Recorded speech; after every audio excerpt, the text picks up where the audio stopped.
le livre des psaumes. Le psaume a été écrit par le roi David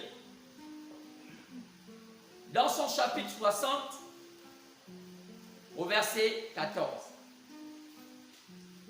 Psaume 60, verset 14. Avec Dieu, nous ferons des exploits. Il écrasera nos ennemis. Que le Seigneur bénisse la lecture de sa parole dans le parfait nom du Seigneur Jésus que j'ai ainsi prié. Amen. Amen. Veuillez vous asseoir s'il vous plaît. Alors, ce matin nous avons pris Psaume 60 au chapitre 14. C'est David qui l'a écrit sous inspiration. Et nous savons que David était un roi prophète. Et Dieu a permis qu'il nous donne un contenu de ce qui venait de son cœur. Car la Bible nous dit que David était l'homme au cœur de Dieu. Au chapitre 60 du verset 14 des psaumes, il a dit, avec Dieu, nous ferons des exploits. Il écrasera nos ennemis. C'est pourquoi le thème de ce matin, dimanche 11 avril 2021, nous allons prendre le thème sur cette référence biblique en disant comment réussir avec Dieu aujourd'hui. Le thème de ce matin sera intitulé comment réussir avec Dieu. Comment réussir avec Dieu aujourd'hui? Alors, c'est une question, mais cette question est notre thème du jour. Comment réussir avec Dieu aujourd'hui? Et si nous précisons réussir avec Dieu, c'est parce que je l'ai souhaité apporter encore, peut-être lire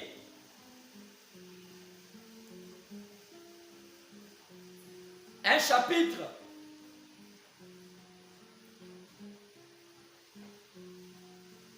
dans Proverbe chapitre 14, car Proverbe a été écrit par le fils de David, appelé Salomon. Aujourd'hui, nous sommes dans une prédication où on ne parle pratiquement que des rois. Et la Bible nous dit que nous sommes un royaume de sacrificateurs. Et si aujourd'hui, je ne sais pas par coïncidence, nous avons d'abord lu Psaume, qui a été écrit par le roi David, alors nous voulons continuer en prenant les proverbes, cette fois-ci de son fils Salomon, à son chapitre 14, du verset 12. Prenons Proverbe, pressé d'éclaircir notre thème du jour, car le thème du jour c'est comment réussir avec Dieu. Psaume 14, partant du verset 12. Alors lisons cette portion. Telle voie paraît droite à un homme, mais son issue, c'est la voie de la mort. Telle voie paraît droite à un homme, mais son issue, c'est la voie de la mort. Si j'ai ajouté cela au psaume de David, c'est parce que le thème nous disait comment réussir avec Dieu aujourd'hui. Si je parle de réussir avec Dieu aujourd'hui, c'est qu'on pense y réussir sans Dieu. Mais de quelle réussite? C'est pourquoi dans Proverbe, Salomon pouvait dire, Salomon le sage, telle voie paraît droite à l'homme, mais son issue, c'est la mort. Alors, comment réussir aujourd'hui avec Dieu? On va entamer ce message en comprenant qu'il y a des gens, tout le monde, il y a des gens qui ont du succès dans la vie. Il y a des gens qui construisent des maisons. Il y a des gens qui ont des voitures, qui ont de l'opulence. Il y a des gens qui ont toutes sortes de bénédictions qu'on peut obtenir sur la terre. Mais le thème de ce matin nous interpelle sur le savoir comment réussir avec Dieu. Parce que si on ne réussit pas avec Dieu et que l'on réussit avec le malin, c'est ça qui nous amène à répondre à ce qu'a dit Salomon. Telle voie paraît droite à l'autre, mais son issue, c'est la voie de la mort. Il y a plusieurs personnes qui sont dans une lancée de réussite. Il y a plusieurs personnes qui baignent dans un semblant de réussite. Ils ont un grand patrimoine. Ils ont tout presque obtenu sur la terre. Mais c'est ça qui nous répond, qui nous parle, c'est à eux que Salomon s'adresse en disant telle voie paraît droite à un homme, mais son usure, c'est la voie de la mort. Je m'adresse à toi ce matin. Je m'adresse à toi ce matin, mon frère, ma soeur. C'est de savoir comment toi, tu as engagé la voie de ta réussite. Ou si tu n'as pas encore ce que tu attends, comment resteras-tu avec Dieu? Pas avec des forces des ténèbres, mais avec Dieu. Parce que je vais encore ajouter quelque chose. Dans Proverbe 10, verset 22, Proverbe 10, verset 22,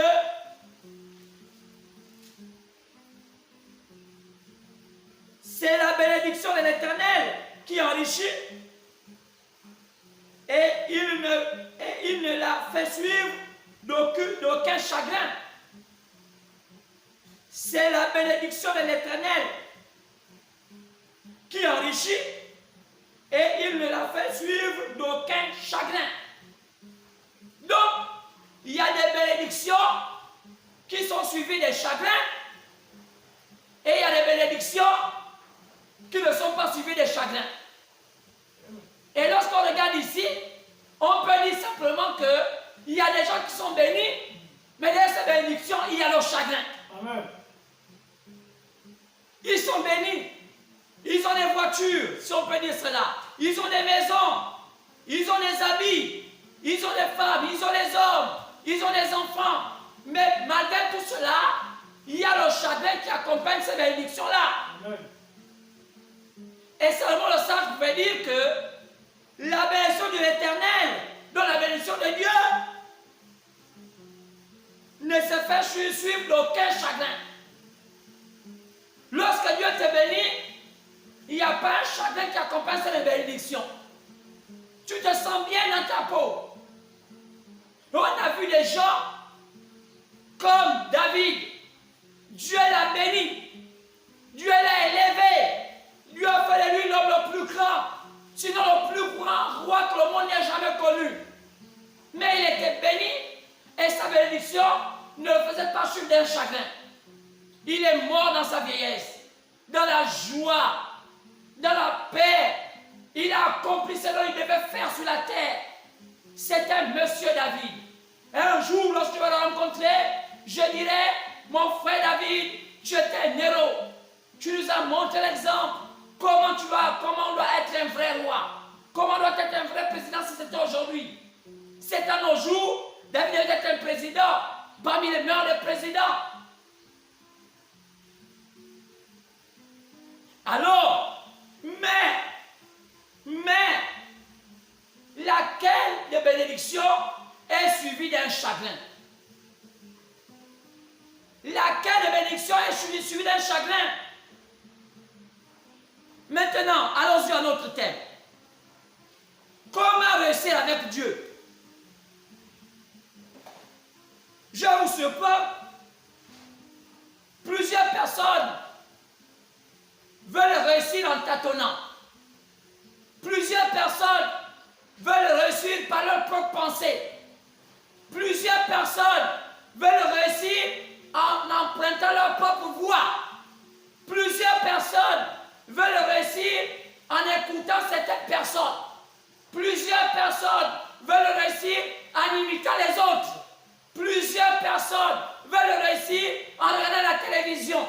Plusieurs personnes veulent réussir en regardant leur téléphone. Plusieurs personnes veulent réussir en s'inspirant d'Internet. Plusieurs personnes veulent réussir en s'inspirant de certaines personnes qui ont un gros patrimoine aujourd'hui. On peut les citer, ces grands hommes comme Bill Gates, ou ces grands hommes, des multimilliardaires comme le nouveau là, je ne sais pas comment le citer, ils sont nombreux. Peut-être pas Trump ou bien c'est pas qui, ils sont nombreux.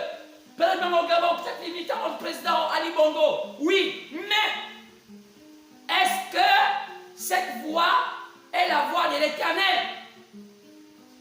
Est-ce que cette voix ne va pas te faire suivre d'un chagrin? Est-ce que cette voix ne va pas t'amener à regretter plus tard? Alors il est écrit, la bénédiction de l'Éternel ne se fait suivre d'aucun chagrin. Donc ça veut dire en d'autres termes, la bénédiction qui vient pas de l'Éternel se fait suivre d'un chagrin. Amen. Alors, comment l'Éternel bénit? Si c'est le thème de ce jour. Comment réussir avec Dieu aujourd'hui? Alors, je vais vous amener quelque part. Dans Hébreux chapitre 11, verset 6. Hébreux chapitre 11, verset 6. On va écouter ce que Dieu a inspiré à son serviteur Paul. Nous savons que Hébreux, c'est Paul qui l'a écrit sous inspiration, car c'est le Seigneur qui dicta ce livre. Car c'est le seul livre de l'apôtre Paul où ce n'était pas lui-même, mais le Seigneur lui-même qui dit à Paul d'écrire. Alors, Hébreux 11, partant du verset 6. Il est écrit, or, sans la foi, il est impossible de lui être agréable. Or, sans la foi, personne ne peut être agréable à Dieu. Aucun homme ne peut être agréable à Dieu sans la foi. Donc en réalité, la réussite qu'on obtient avec Dieu s'obtient avec la foi. Amen. Maintenant, notre question aujourd'hui, c'est quoi la foi? On en a posé beaucoup de questions à cette personne sur le mot la foi. La foi. Et peu de personnes ont répondu exactement à ce dont la Bible attend concernant la foi. Il y a une confusion dans ce mot qu'on appelle la foi. Il y a une confusion. Les gens confondent la foi au courage. Oh, j'ai eu la foi, j'ai obtenu ceci. J'ai eu la foi, j'ai obtenu cela. Ah, j'ai eu la foi. Mais non, monsieur. On peut avoir le courage, obtenir quelque chose, mais ce n'est pas la foi. Donc c'est pourquoi je parlais. Telle voie semble droite, mais son issue, c'est les ténèbres, c'est la mort. Tu as obtenu par le courage, ce n'est pas la foi. Alors, si tu as obtenu quelque chose par le courage, ce n'est pas la foi qui te l'a donné. Attends-toi à ce que les représailles seront difficiles. Amen. Donc ici, Hébreux 11, au verset 6, il est dit, sans la foi, nul ne peut être agréable à Dieu. Maintenant, ce petit mot écrit à 3 lettres, F-O-I, en français, c'est quoi la foi? On a eu beaucoup de prédicateurs qui ont essayé d'élaborer cette thématique sur la foi. Oh, peu de personnes nous ont fait ressentir la substance nécessaire dont le Seigneur a voulu nous montrer, nous démontrer par rapport à cette arme. On a vu que même l'apôtre Paul en parle. Parmi les armes dont il faut prendre dans Éphésiens 6, la foi fait partie. On dit que la foi fait éteindre les traits enflammés du diable. écrit, sans la foi, nul ne peut être agréable à Dieu. On peut lire tout le livre de Hébreux, le chapitre 11. Vous allez comprendre que plusieurs enfants de Dieu, sinon la quasi-totalité des enfants de Dieu, ont fait les exploits que par la foi. Ils ne faisaient rien sans la foi. Si on peut lire, pour comprendre cela, Hébreux 11 au verset 17, il est dit, c'est par la foi qu'Abraham offrit Isaac lorsqu'il fut mis à l'épreuve et qu'il offrit son fils unique, lui qui avait reçu les promesses et à qui il avait été dit, en Isaac sera nommé pour toi une postérité. Qu'est-ce qui amena Abraham à être aussi un homme aussi fort? C'était la foi. Tout ce qu'Abraham obtenait, il obtenait ça par la foi. Lorsqu'on voit Hébreux 11 dans son chapitre 7, il est dit, c'est par la foi que Noé, divinement averti des choses qu'on ne voyait pas encore, et s'est saisi d'une crainte respectueuse, construisit une arche pour sauver sa famille. Qu'est-ce qui avait fait que Noé puisse construire l'arche? La foi. La foi, monsieur, madame. La foi. On peut continuer à dire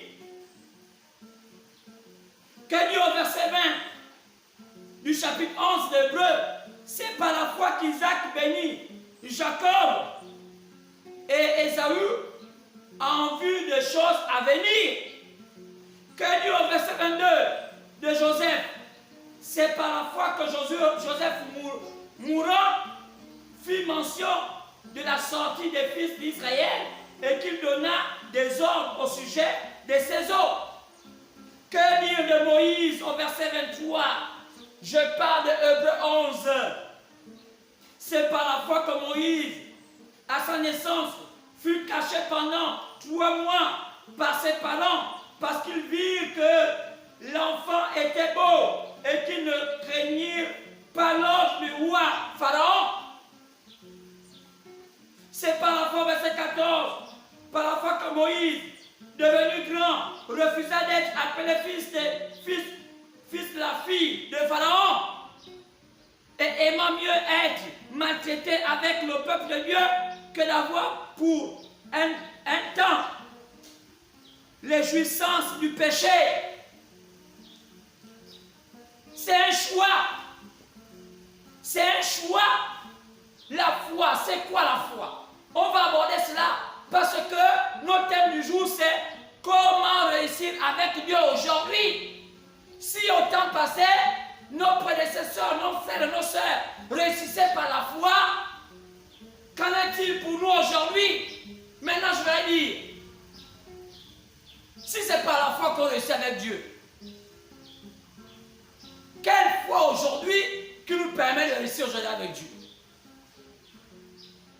Car on peut lire autant de choses, l'épreuve de tous ces juifs lorsqu'ils étaient en captivité en Babylone, Méchac, Abednego, lorsqu'on les avait jetés dans la fournaise ardente, c'est par la foi qu'ils sont là, qui empêcha les lions de manger Daniel. La foi. Mais c'est quoi la foi? Je vais ajouter quelque chose ici. Romains chapitre 10 nous dit, Romains 10 au verset 17, nous dit, la foi vient de ce qu'on entend. Romains chapitre 10, verset 17. La foi vient de ce qu'on entend. Ainsi, la foi vient de ce qu'on entend, et ce qu'on entend vient de la parole de Christ. Donc en réalité, si c'est par la foi que les saints ont toujours réussi dans tout ce qu'ils entreprenaient. Si ce matin tu te dis chrétien, ou bien tu veux commencer à faire avec Dieu parce qu'avec ceux de ce monde, tu as essayé, tu as eu des chagrins. Maintenant je vais te dire, l'âme du chrétien c'est la foi. Maintenant il faut savoir c'est quoi la foi. Pourquoi il y a des gens qui prient aujourd'hui dans les assemblées, mais leur vie est quelconque. Pourquoi ils sont en train de chercher tous des pasteurs comme c'était des marabouts? Parce qu'ils n'ont pas la foi. Maintenant, il y a un problème. C'est quoi la foi? On dit que la foi vient de ce qu'on entend. Ce qu'on entend vient de la parole de Christ. Christ veut dire ouais. Le mot Christ veut dire ouais. Tout ce qui vient du ouais, tout ce qui vient du Seigneur, ouais. Alors, quand il est dit dans Jean 1:1, au commencement était la parole. La parole est avec Dieu. Et la parole était Dieu. Donc, toutes choses qui viennent de la parole, donc du Christ, du ouais, alors c'est ce qui procure la foi. Maintenant, essayons d'aller à nos jours. Comment réussir aujourd'hui? Quel type de foi Dieu avait programmé à notre temps? Aujourd'hui, beaucoup ont laissé tomber. Ils sont obligés d'écouter. Tous sont des prédications. Tous sont des prédicateurs. N'importe qui peut maintenant venir les apporter un encouragement. Mais je suis désolé de vous faire comprendre que l'encouragement ne procure pas la foi. Amen. Tu vas obtenir quelque chose aujourd'hui, demain sur le chagrin. Tu vas obtenir quelque chose aujourd'hui, après tu vas te chercher. Parce que ce n'est pas la foi qui te l'a donné. Amen. Maintenant, c'est quoi la foi? C'est là le problème. Il faut qu'on essaie de aujourd'hui creuser et de savoir c'est quoi la foi. On a longtemps parlé de ce petit mot, la foi. Oh, j'ai la foi. Oh, j'ai la foi. Oh, j'ai la foi. Oh, à la lumière des Saintes Écritures, Dieu nous a fait grâce en ce temps de la fin de nous ouvrir les Écritures. Il a dit dans Daniel 12:4, au temps de la fin, il y a un petit livre qui sera ouvert. Et ce livre-là, quand les gens vont regarder le contenu du livre, la connaissance augmentera. Après chapitre 4, après chapitre 5, pourtant pour moi, nous montre le Christ, l'agneau, gravitant les âges de l'Église, allant vers le trône, prenant le livre entre les mains de celui qui est assis au trône. Et il est descendu. Lorsqu'il est descendu avec cela, il est descendu avec toute la connaissance de la parole. C'était Jésus-Christ dans la plénitude de la parole. Il avait dit dans Jean 16, encore un peu de temps, le monde me verra plus dit, quand le consommateur sera venu, j'ai encore des choses à vous dire. Vous n'êtes pas prêts à supporter cela. Jean 16, 12. J'ai des choses à vous dire. Vous n'êtes pas prêts à écouter ces choses. Si je vous le dis maintenant, vous allez me traiter de sorcier. Si je vous le dis maintenant, vous allez me traiter de vampireux. Mais je vous parle du surnaturel. Je ne suis pas venu vous montrer les choses de l'humain des hommes. Aujourd'hui, les chrétiens soi-disant écoutent les rudiments des hommes. C'est comme aujourd'hui les chrétiens ont abandonné la foi. Dans les assemblées, ils veulent écouter aujourd'hui les gens qui font des fake news. Même les délinquants maintenant veulent parler au nom de Jésus. Alors qu'ils ne parlent pas de la foi, ils parlent de l'encouragement. Ma soeur, tu ne dois pas t'encourager. On doit te démontrer c'est quoi la foi. On va t'encourager, un jour tu vas tomber. On va t'encourager, un jour tu vas te décourager. Beaucoup aujourd'hui qui se disent chrétiens échouent parce qu'ils n'ont pas la foi. Ils ont le courage. Ne confondez jamais la foi et le courage. Oh, j'ai vu des gens dire, on veut réussir, on veut changer notre pays. Et ils ont le courage. Ils vont même affronter le gouvernement. Ils vont se battre avec les policiers. On finit par les assassiner. On les tue. Ils ne réussissent pas leur projet. Mais pourquoi ils ne réussissent pas leur projet? Oh non, je n'ai pas réussi mon projet. On avait la foi. On va changer le Gabon. Oh, c'est le temps de changer le Gabon. Lorsqu'ils vont au front, et aujourd'hui, on a anéanti leur désir. Qui est-ce qui les a conduits à aller affronter l'adversaire? La foi ou le courage? Le courage. Si c'était la foi, ils allaient réussir. Mais comme c'est le courage, ils ne peuvent pas réussir. On ne réussit pas avec le courage. On réussit avec la foi. Car la force des chrétiens, c'est la foi. C'est pourquoi cessez d'écouter des parlementaires, des fake news.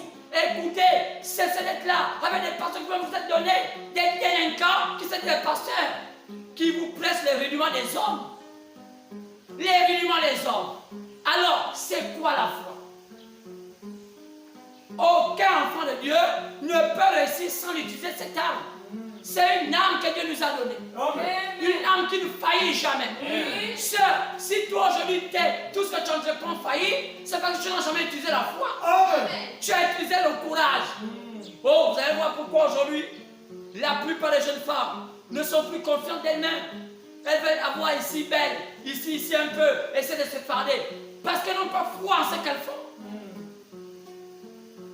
Oui, monsieur. La Bible dit que l'homme quittera son père et sa mère va s'attacher à sa femme. Ma soeur, si tu as vraiment la foi du Seigneur, l'homme quittera son père et sa mère va s'attacher à toi. Amen. Pas le courage, pas les manigances, pas tout ce qu'on fait là, mais la foi. Maintenant, c'est quoi cette foi? Alors, il est dit la foi vient de ce qu'on entend. Et ce qu'on entend vient de la parole du Christ. Selon Romains 10, verset 17. Maintenant, si la foi vient de ce qu'on entend, et ce qu'on entend vient de la parole du Christ, car le mot Christ veut dire ouais. Donc, depuis Noé, pour que Noé puisse comprendre le secret que Dieu allait faire tomber la pluie, il avait reçu un message. Amen. Donc forcément il avait reçu un message. Puisque la foi vient de ce qu'on entend. C'est le message que nous avions reçu en son temps qui lui avait permis de comprendre qu'il y aurait une pluie. Parce que la foi vient de ce qu'on entend. Donc en chaque temps, Dieu, quand il va donner la foi à un croyant, il y a une quantité de messages qu'il doit lui apporter. Et ce message l'amène à comprendre le temps actuel. Et c'est par ce message qu'il va forcément marcher et Dieu va faire tomber sa pluie. Amen. Oui, monsieur. Oui, madame. C'est le message que Dieu envoie à ton temps qui te permet d'avoir la foi nécessaire pour pouvoir vaincre à ton temps. Parce que ton message, c'est le message de ce temps, c'est le message qui te prédispose de vaincre les démons de ce temps-là. Amen. Oui, monsieur. Donc, Noé reçut un message. Abraham reçut un message. Moïse reçut un message.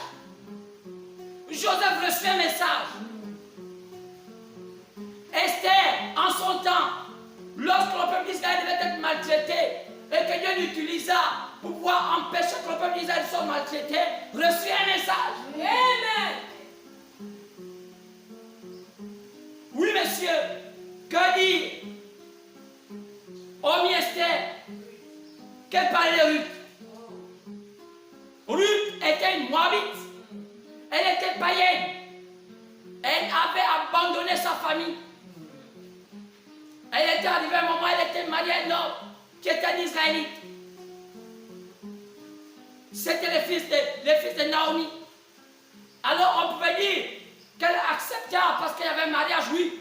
Mais l'ironie du sort dit que Maclon et Clichon furent mourus. Et lorsqu'ils étaient morts, Ruth n'avait plus de mari. Elle avait une rivale, sinon je vais dire, elle avait une amie avec qui ils étaient là en mariage, qu'on appelait Orpa.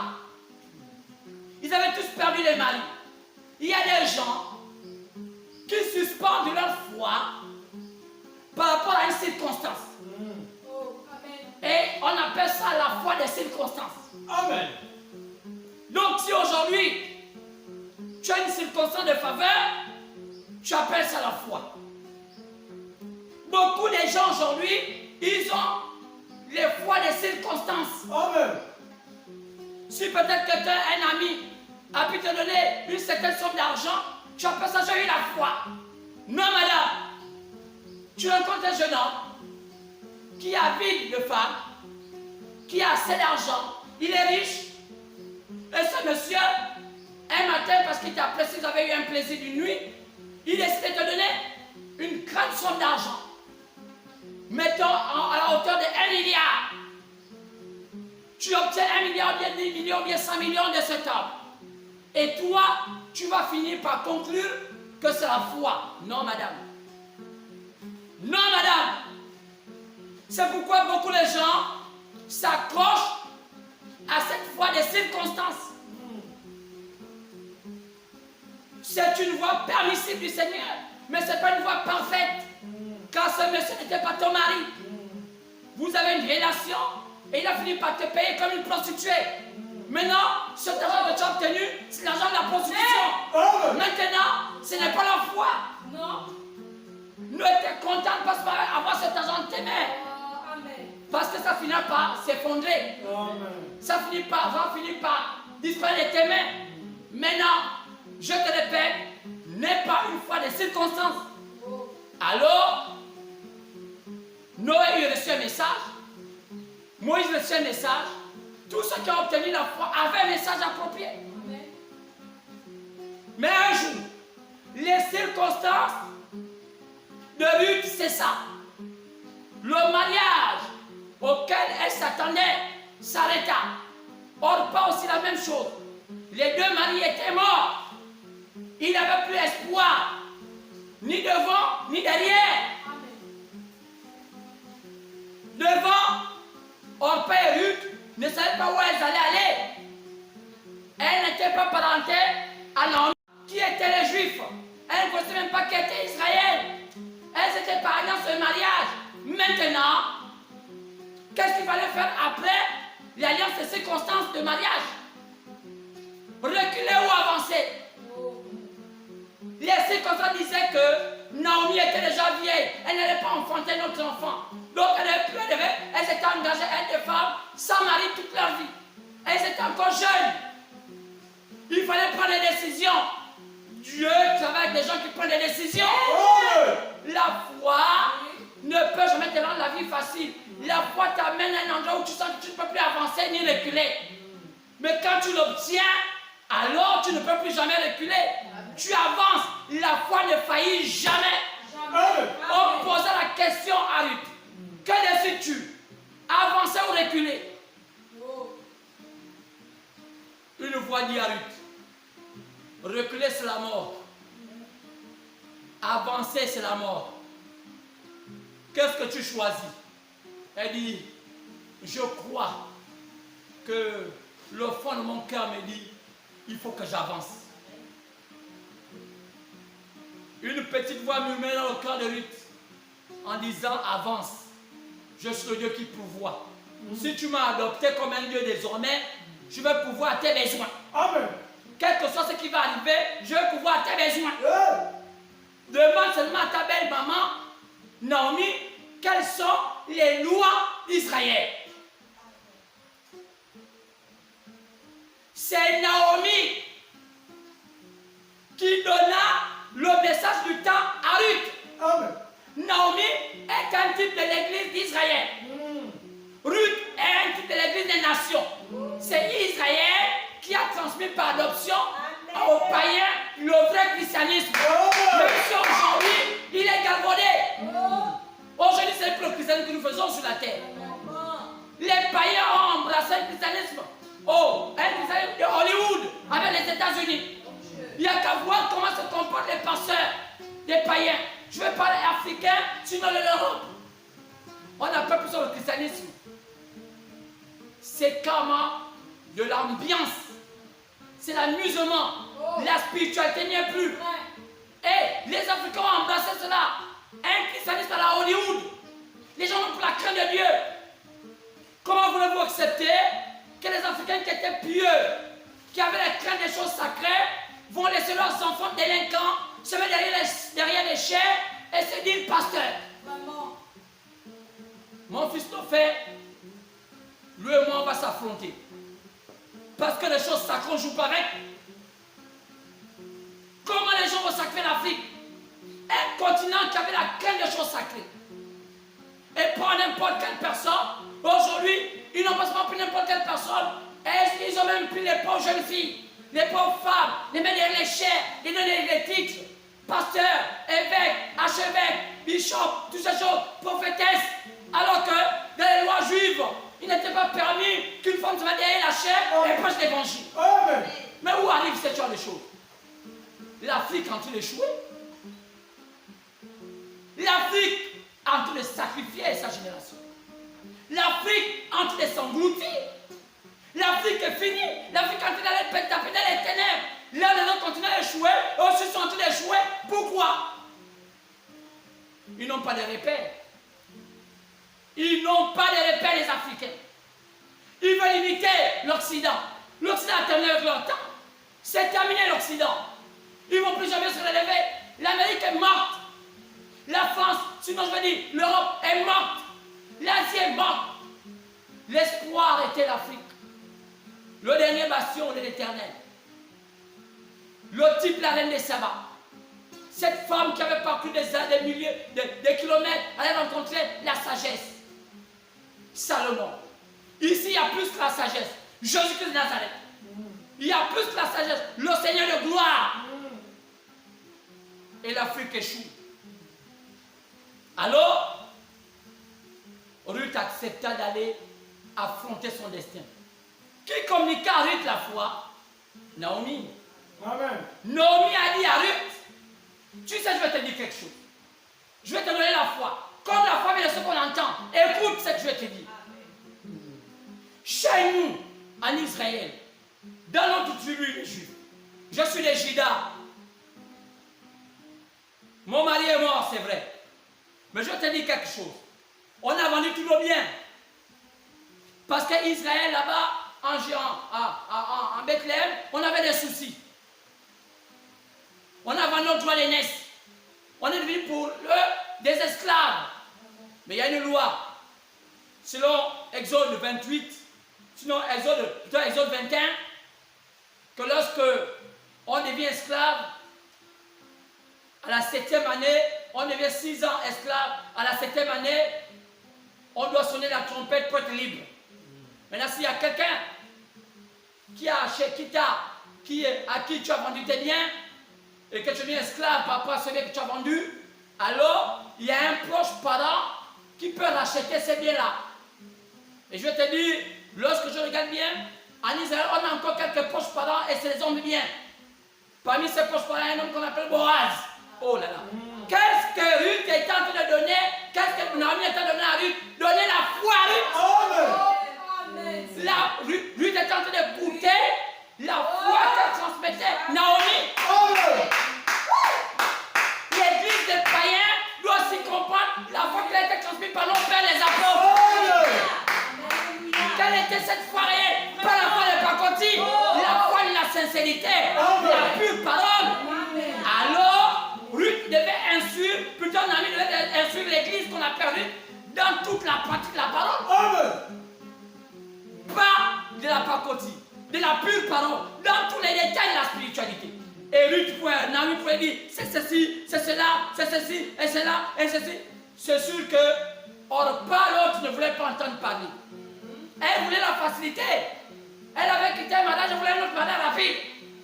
Frère, sœur, il y a des choses que Dieu permet que tu puisses voir dans la vie. Amen. Pour t'enseigner, pour te préparer. Mais tu ne peux pas faire 2 fois les mêmes erreurs. Il y a des choses, la vie nous enseigne. Tu peux parler avec un homme 1 fois, un deuxième 2 fois, un troisième 3 fois, un quatrième, c'est qu'il y a un problème dans ta vie. Les circonstances doivent nous enseigner. Alors, Ruth avait compris que le Dieu de Naomi était plus grand que le Dieu des Moabites. Elle allait vers Bethléem juste par avoir entendu ce dont qu'avait parlé Naomi. Elle croyait par la foi que ça allait s'accomplir. Lisez l'histoire de Ruth. Qu'est-ce qui se passa? Tout se passa comme cela a été dit. Quoi? Par la foi, Ruth devint la femme de l'homme le plus important de Bethléem. Alors qu'elle ne le connaissait pas. Alors qu'elle ne l'avait même pas vu. Mais Naomi lui avait donné une foi nécessaire par la parole. Que fit Orpa? Orpa retourna là où elle avait vomi. Beaucoup de gens retournent là où ils ont vomi. N'encouragez jamais les gens comme ça. Quelqu'un qui dit aujourd'hui une chose, demain dit une autre, n'est pas digne de confiance. Amen. Ce n'est pas des modèles. Ce n'est pas des gens qui sont là pour nous aider. Oh, j'ai honte. J'ai vu un homme au Gabon qui a un moment dit qu'il est opposant. Il a soutenu un opposant. Il a fait autant de choses. Et il était là. Et il a tellement mal parlé du président gabonais. Et il était parmi le protocole des opposants du Gabon. Quelques années plus tard, il nous fait comprendre qu'il a dissous son parti. Il va venir dans le parti majoritaire dans le Gabon. Quelle est l'image qu'il donne à ses enfants? Quelle est l'image qu'il donne aux Gabonais? Donc les Gabonais sont l'image d'un chien qui vient manger ce qu'il a vomi. La nature dit, ne soyez pas comme des chiens. Amen. Quand tu vois quelqu'un qui vient avaler ce qu'il a vomi, il n'est pas digne de confiance. Amen. Un homme qui a trahi, trahira. Toujours. Donc, ce n'est pas des exemples à prendre. Ne prenez pas les exemples des hommes rétrogrades. Amen. Ils ne pouvaient pas faire cela. Ils pouvaient faire autre chose que de dire, j'ai lu sur mon parti, je deviens, loin de moi d'être contre cet homme, mais je montre les principes de la spiritualité. Ce n'est pas juste d'être comme ça. Ce n'est pas des exemples à prendre. Et beaucoup de gens disent, il a bien fait. Oh, il a montré qu'il est l'exemple. Mais c'est faux. Le Gabon est tellement hypocrite qu'il dit qu'il a bien fait de la bouche, mais à la nuit qu'il dit qu'il a mal fait. On connaît les Gabonais. Ils ne sont pas un peuple très très clair souvent. Ce sont les Gabonais par descendance. C'est des gens qui sont tués un peu comme ça. Ils trompaient l'Israël à l'époque. On connaît les Gabonites. Ils ont dit qu'on vient d'être très loin alors qu'ils étaient à quelque part. On a été tués comme ça. Maintenant cet homme, qu'est-ce qu'il montre comme modèle à ses enfants? Il montre que je ne suis pas digne. C'est ce qui manque à l'Afrique.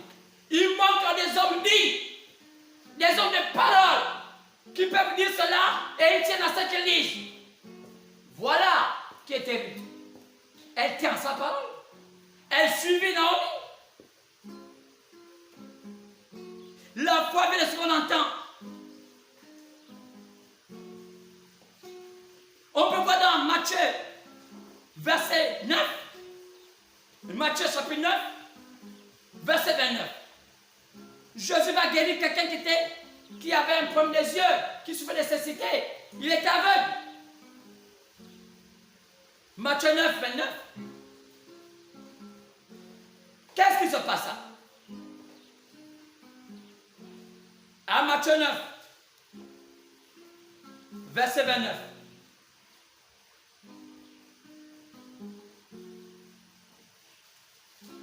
Jésus va guérir quelqu'un qui était aveugle. Écoutez le Seigneur. Matthieu 9, verset 29. Alors, il leur toucha les yeux. Vous pouvez commencer à lire ça à partir du verset 27. Étant parti de là, Jésus fut suivi par deux aveugles qui criaient, « Aie pitié de nous, fils de David !» Alors il fut arrêté. Il fut arrivé à la maison. Les aveugles s'approchèrent de lui. Et Jésus leur dit, « Croyez-vous que je puisse faire cela? » « Oui, Seigneur. » lui répondirent-ils. Alors il leur toucha les yeux en disant, « Qu'il vous soit fait selon votre foi. » Il demandait la guérison, mais Jésus n'a pas dit que vous êtes guéri. Jésus dit, « Qu'il vous soit fait selon votre foi. » Donc, c'est votre foi qui va vous guérir. Amen. Est-ce qu'on peut dire Amen? Amen. Est-ce qu'on peut dire Amen? Amen. Et c'est là où c'est une chose extraordinaire. Il dit, cela doit se faire selon votre foi, vous. Nous, je vous parlais que l'arme du chrétien, l'arme est la foi. Alors, lisez l'histoire, cette personne retrouvait la guérison.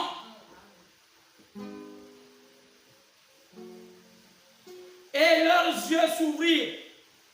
Jésus leur fit cette recommandation sévère. Prenez garde que personne ne sache. Jésus voulait être discret. Il était un être toujours discret. Les choses sacrées ne sont pas les choses vulgaires. Comme vous voyez aujourd'hui, le christianisme africain vulgaire, ça n'a rien à voir du christianisme. Ça, c'est la délinquance. C'est le manque d'inspiration, le manque de repères que l'Afrique aujourd'hui est en train d'embrasser. Ce christianisme de délinquance que les enfants africains sont en train d'aborder avec des pasteurs délinquants, c'est pas le christianisme. Il y a des pasteurs qui disent: oh, je peux prendre un défi, je veux que quelqu'un puisse dire ce que je dis des fois, on va se trouver dans les médias. Et quand on finit par se retrouver, ils disent: oh frère, on peut parler dans les médias parce que nous sommes des frères. Ils lancent des défis aux gens dans les médias pour dire: je défie quelqu'un. Maintenant, quand on se retrouve dans les coulisses, ils disent: oh non, c'est pas ça, frère, c'est de la délinquance. Quoi? On marche avec l'intimidation. Pourquoi aujourd'hui, la plupart des enfants des pasteurs deviennent des délinquants? Parce qu'ils ont découvert que leurs papas pasteurs sont des délinquants. La plupart des enfants des pasteurs sont des délinquants aujourd'hui. Pourquoi? Parce qu'ils savent au fond de leur cœur que la spiritualité qui change l'homme n'est pas celle dont papa fait là. Amen. Papa montre les apparences. Amen. Mais en réalité, c'est un faux. On se connaît. Remarquez bien, la plupart des enfants des pasteurs sont des gens qui vont dans le commissariat. Que font les pasteurs? Ils vont les délivrer des centaines d'argent. Ils sont des amis des commissaires, des amis des tribunaux. Parce que quoi? Ils ont échoué. Dieu, la Bible nous dit qu'on les jugera à leurs fruits.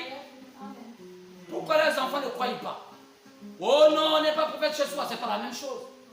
Tu as élevé ton enfant. Qu'est-ce qui s'est passé? Tu es un délinquant. Alors, prenons Matthieu 17. Partant verset 20. Matthieu 17, 20. Matthieu 17, partant verset 20. Lisons cela. Matthieu 17, 20. C'est à cause de votre incrédulité. Jésus, dans l'histoire de Matthieu 17, 20, les apôtres trouvèrent quelqu'un qui était malade. Ils priaient, la personne n'a pas trouvé la guérison. Et ce monsieur est venu vers Jésus. Le monsieur avait l'épilepsie. Matthieu 17, point commence à partir du verset 14.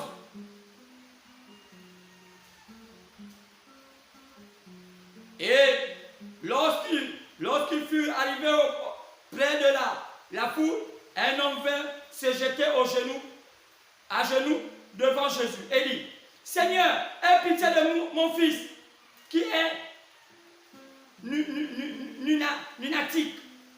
lunatique, et il souffre cruellement, il tombe souvent dans le feu, souvent dans, on peut dire même, c'est l'épilepsie, dans l'eau.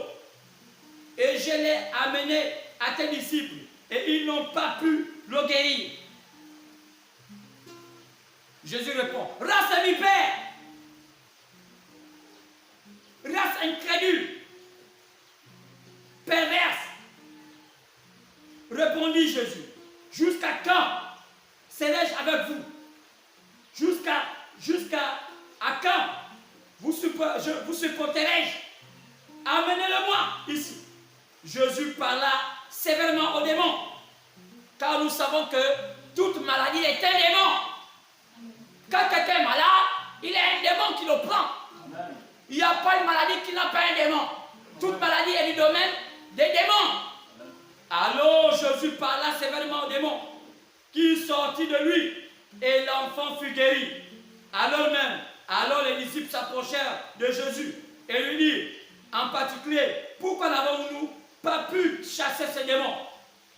Jésus au verset 20 du chapitre 17 de Matthieu dit: c'est à cause de votre incrédulité. Tu ne peux pas chasser un démon si toi-même tu es incrédule. Oh. Amen. Pourquoi aujourd'hui les miracles sont des miracles inventés? Pourquoi dans le matin aujourd'hui, surtout dans les pays africains, on invente des miracles pour avoir beaucoup de foules? Pourquoi il n'y a plus de miracles authentiques? Il est passé que ça arrange avec les fidèles. Pour qu'on voit dans les médias qu'il a la puissance des dialogues que c'est faux. Pourquoi? Mais où sont partis les miracles dont parlaient nos pères les apôtres? Où sont partis les miracles dont on a vu William Branham? qui guérissait les malades authentiquement, attesté par la science. L'incrédulité. Plus l'incrédulité augmente, plus la foi baisse. Amen. L'incrédulité est l'ennemi de la foi. L'incrédulité. L'incrédulité, c'est l'ennemi de la foi. À cause de votre incrédulité. Dit Jésus. Je vous le dis. En vérité, si vous avez la foi comme un grain de sénévé, vous diriez à cette montagne, transporte-toi d'ici. Et elle se transporterait. Rien ne vous serait impossible. Quoi? À cause de la foi, rien ne vous serait impossible. Amen. Rien ne vous serait impossible par la foi. Rien ne peut vous être impossible. Moi, je dis, rien ne peut être impossible. C'est l'incrédulité qui vous amène encore à être comme ça. Rien ne peut être impossible à la guérison. Amen. Rien ne peut être impossible. Celui qui a Dieu dans sa vie, rien ne lui peut être impossible. Amen. J'ai testé cela. J'ai mon fils qui est en France, fret en caisse. Il me court là, je parle en direct. Tout le monde peut dire, oh, fret en caisse va mourir. Oh, fret en caisse va mourir. J'ai dit, le Dieu que je prie ne peut pas permettre de me laisser en deuil maintenant. Il y a des gens qui ne doivent pas maintenant mourir. Et j'ai dit à sa famille, qui pouvait l'entendre, j'ai dit, il ne mourra pas. Il était au Gabon. Au moment où il était à l'agonie, prêt à mourir, j'ai apparu. Et je viens, il a commencé à parler sous l'effet de la maladie, m'engueuler. J'ai dit, calme-toi, les choses sont sous contrôle. Amen. Qui a fait ça? Le Dieu que je crois. Amen. Le Dieu que je crois, c'est le Dieu qui ressuscite les morts. Le Dieu que je crois, c'est le Dieu qui guérit les maladies. Le Dieu que je crois, c'est le Dieu qui peut faire tout ce qu'il veut faire. Et j'ai toujours cru à ce Dieu. Parce que je connais comment il est. J'ai la foi nécessaire. Je connais le message approprié pour contacter ce Dieu. Est-ce que tu le connais? Dans Marc 11, pendant le verset 22, Jésus dit, ayez foi en Dieu. Ayez foi en Dieu. Luc 7, 9. L'histoire nous parle d'un centenier. Le centenier romain. Il n'était même pas juif. Il n'était même pas chrétien. Mais il croyait au message du jour. L'un de ses travailleurs était malade. Je suis dans Luc 5 à 9. Il vient voir Jésus. Seigneur, je veux que mon travailleur puisse avoir la guérison. Car je crois que tu vas le mettre la guérison. Jésus dit, il est où ton travailleur? Il dit, il est chez moi. Je dis, on peut partir? Il dit à Jésus, non monsieur, ne partez pas. Car chez moi, c'est un endroit indigne. Les pieds comme les têtes, les tiens, ne mettent pas pied dans les milieux comme où je suis. Oh, quel genre d'homme! Quel respect qu'il avait pour Jésus. Malgré qu'on voyait la parole de Jésus, l'homme n'a pas Jésus tellement élevé. Il ne met pas pied sur moi. C'est pas digne. Ne mets pas tes pieds sur moi, c'est indigne. Dis seulement un mot. Oh, est-ce qu'on peut dire cela? Dis seulement un mot. Cela suffit. Dis seulement un mot. Quelle foi ce centenier romain avait? Mon Dieu. Dis seulement un mot. Moi, j'ai les gens à mon contrôle. Quand il dit seulement un mot, ils m'obéissent. Mais toi, tu contrôles le monde surnaturel. Si je dis seulement un mot maintenant là, les démons vont partir. Amen. Jésus dit que lorsque ça soit fait selon ta foi. Que ça se fait selon ce que toi-même tu dis. À l'instant même, le travailleur de ce centenier romain fut guéri. Est-ce qu'on peut dire Amen? Amen. Oh bien-aimé, il y a des très bonnes choses. Oui monsieur. Luc 18 au verset 8. Jésus pourrait se lamenter pour dire, quand le Fils de l'homme reviendra sur terre, trouvera-t-il la foi? À quel moment il devait revenir? Ici il est écrit, quand le Fils de l'homme reviendra. Quand le Fils de l'homme, c'est qui le Fils de l'homme? Il y a trop de confusion. Qui fait la confusion aujourd'hui sur la terre? Les églises. Ce sont les églises qui sont en train de tuer le christianisme. Il y en a trop. Et chacun pense à sa manière. Chacun ne veut pas croire ce que Dieu avait dit. Dieu a une voix. Combien de pasteurs avant de prêcher l'évangile connaissent la volonté du Seigneur? On a des délinquants. Comment veux-tu dire que Dieu t'a envoyé? Tu ne connais pas la volonté du Seigneur. Tous les hommes de Dieu, quand ils ont souvent prêché, ils ont prêché parce qu'ils ont eu mandat de Dieu et ils connaissaient la volonté du Seigneur. Maintenant, vous prêchez sur quel mandat? Le mandat des pentecôtistes, le mandat des protestants, le mandat des catholiques, le mandat des célestes, le mandat des kimbanguistes, le mandat de ceci, le mandat des kakou, le mandat de ceci, le mandat de Hollandi, le mandat même de Makoso maintenant, le mandat des Gédons, le mandat, vous vous êtes fait de foules de docteurs. Ça veut dire que vous êtes fait de foules de docteurs, des foules de pasteurs. Et aujourd'hui, comme vous avez là les téléphones, vous avez là les pasteurs des réseaux sociaux. Un délinquant vient, il prend la Bible, il fait des commentaires, vous l'appelez pasteur.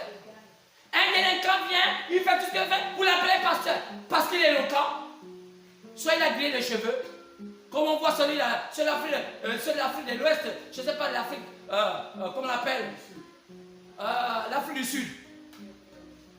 Au Yokilomé ou je ne sais pas quoi. Oh, Tibi Yeshua. Et ils sont plus tellement à la page qu'on ne les voit même plus. Et chaque fois, chacun a une page. Et il y a tout un temps où il y a un petit groupe qui s'élève.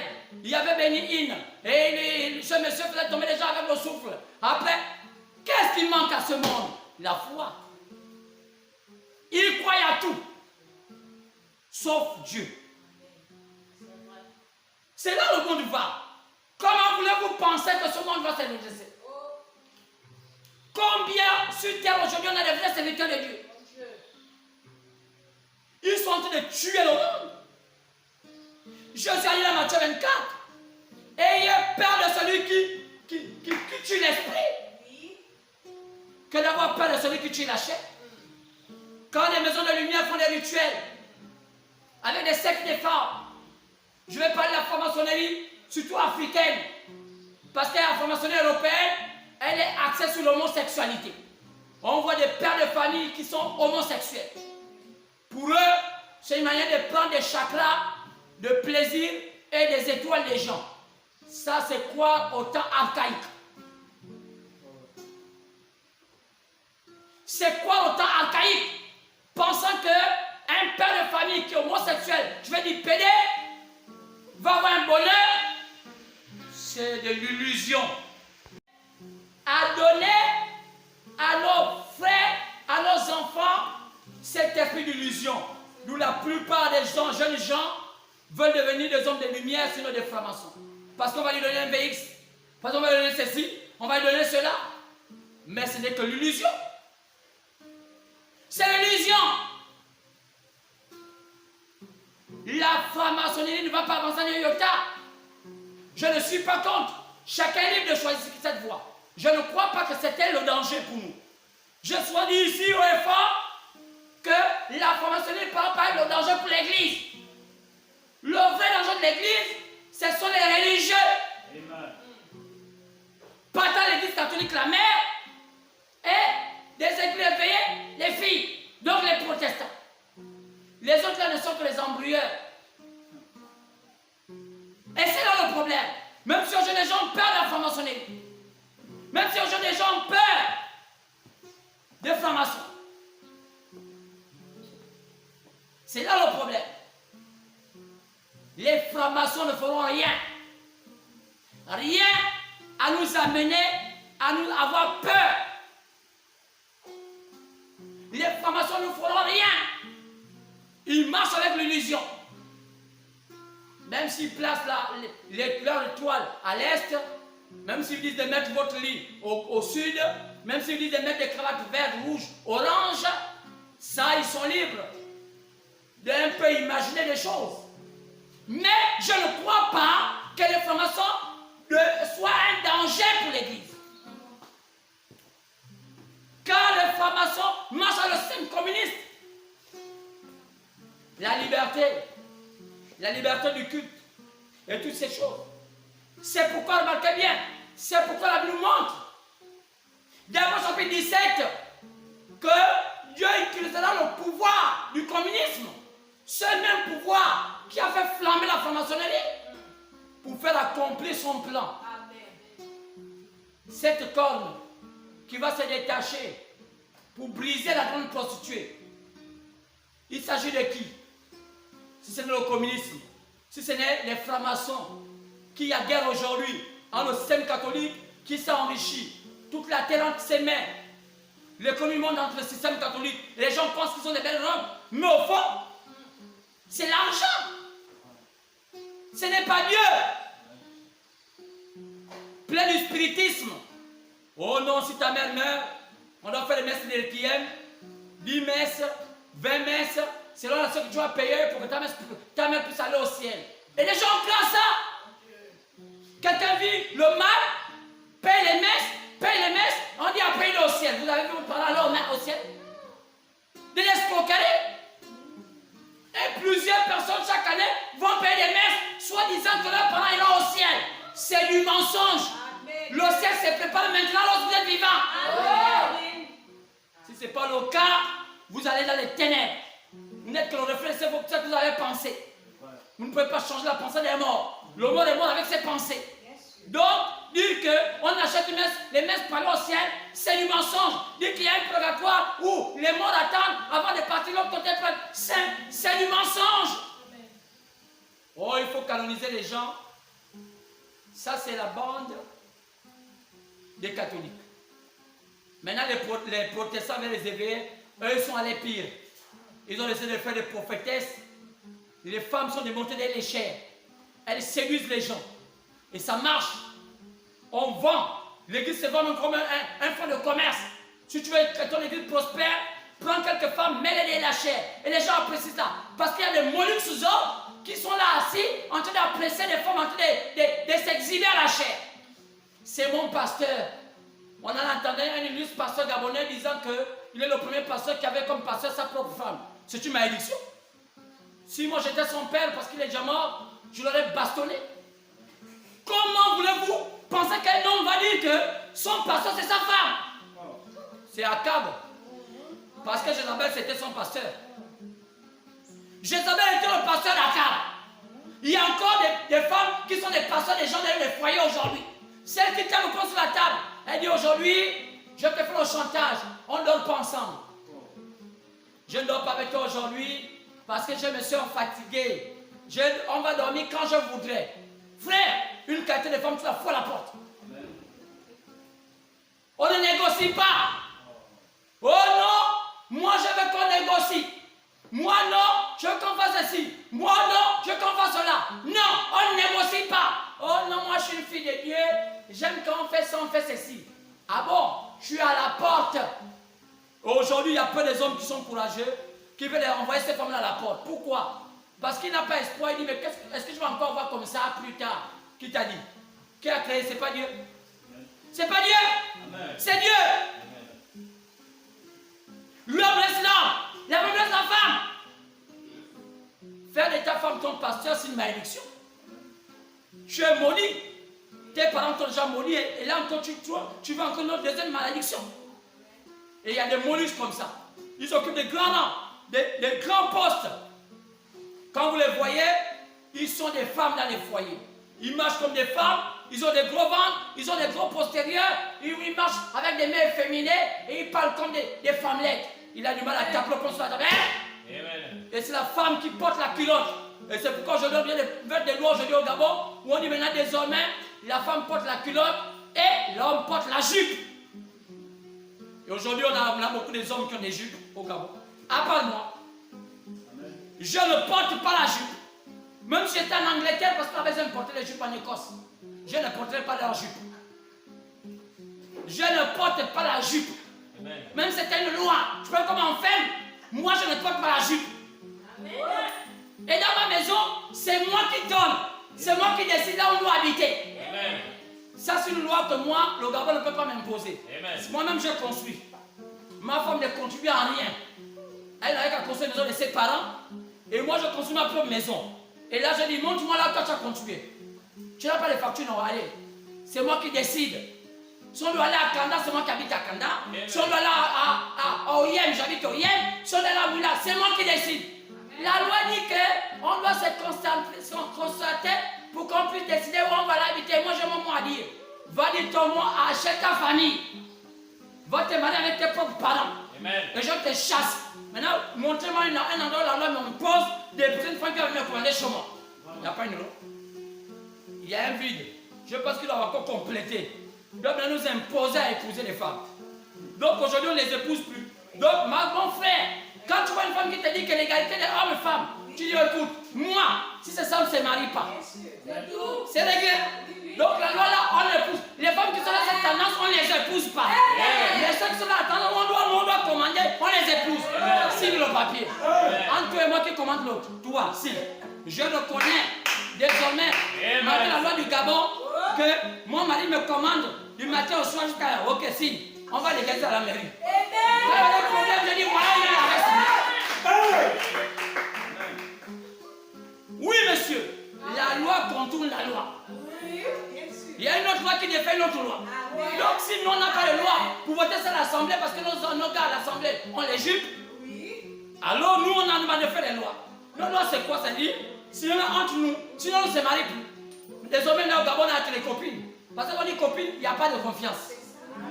Demain, on revoit, après le mot revient. Demain, on revoit. Oh, alléluia. Alors, bien aimé, la foi, c'est quoi? La foi, bien ce qu'on entend.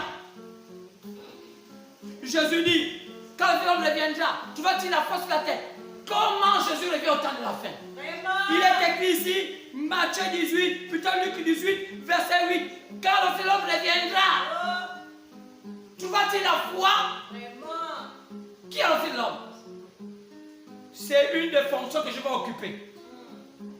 Il était fils d'Abraham. Quand il était descendant d'Abraham, il était fils de Dieu. Il était fils de l'homme quand il devait devenir prophète. Il était fils de Dieu quand il va être invisible, lorsqu'il va être forme d'esprit mais agissant sur la terre. Il va être fils de David. Quoi? Les 4 fonctions que Dieu utilise pour agir sur la terre. Fils d'Abraham, fils de l'homme, fils de Dieu, fils de David. Mais il dit que quand le fils reviendra, qu'est-ce qu'il veut dire par là? Jésus va revenir? Oui, monsieur. Mais comment? C'est pourquoi c'est une question capitale. Comment Jésus revient? Parce que quand il revient, il dit, quand je reviendrai, il va vous envoyer le consolateur. Pourquoi? Vous donnez la foi nécessaire. Il y a un message approprié que vous devez écouter pour donner une foi nécessaire. Ce qui va vous amener à ne plus avoir peur des francs-maçons. Ce qui va vous amener à ne plus avoir peur du sorcier du quartier. Ce qui va vous amener à ne plus avoir peur du magicien. Oh non, il y a la sirène. La sirène est un mythe. Amen. La sirène n'existe pas. Oh non, chez nous à Mouroumi, je parle d'Angounier, à Mouila, il y a une sirène. Contentez-vous de manger la viande de brousse et le poisson de l'Angouni. Que nous fatiguons pour dire qu'il y a la sirène. Contentez-vous de manger les camps de lambalénés, que nous fatiguons pour le lame, parce que vous mangez tous les poissons, même le lamentin qui a les seins. Et vous appelez que la lamentin c'est la sirène. Parce que la lamentin a des gros yeux comme un homme. Sentez-nous la sirène. Oh, on l'a pas vu. Oh, il y a un homme qui l'avait vu, il est au l'homme, il est mort. Vous vivez que le mensonge. Vous Gabonais, vous Africains, vous ne vivez que du mensonge. Jusqu'à quand? Ça n'existe pas. Votre diable Gabonais, il n'existe pas. Le mouille n'existe pas. C'est un homme qui fait. Oh non, le mouille est en train de parler. Quel mouille qui a parlé? Il n'y a aucun mouille. Vous faites que du mensonge. Gabonais, sortez du mensonge. Si le mouille existait, pourquoi le mouille ne peut pas que les autres le regardent? Un vieux grand-père qui est en train de tordre son cou, en train de parler.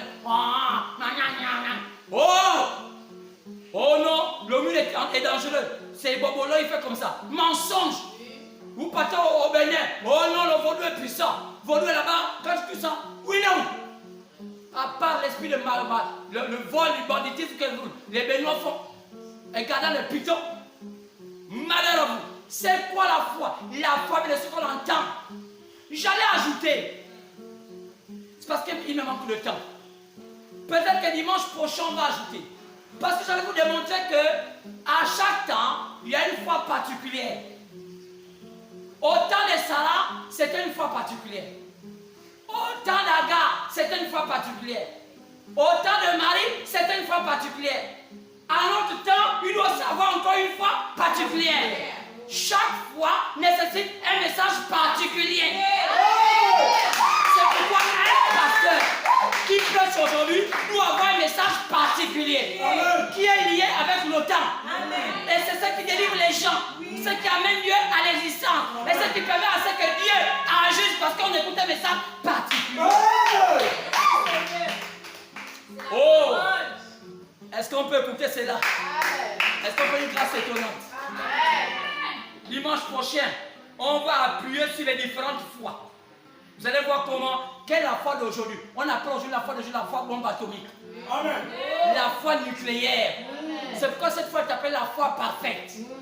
Frère, la semaine prochaine on va parler de la foi, les différentes sortes de foi. Vous allez voir la qualité de la foi que Dieu a prévue en ce temps. Amen. Si tu l'as, rien ne peut t'empêcher de réussir. Amen. Si tu l'as, personne ne va t'empêcher de réussir. Si tu veux l'argent, Dieu va te le donner. Amen. Si tu veux la gloire, Dieu va te la donner. Amen. Parce que c'est la foi de ce temps. Est-ce qu'on peut dire grâce étonnante? C'est la grâce étonnante.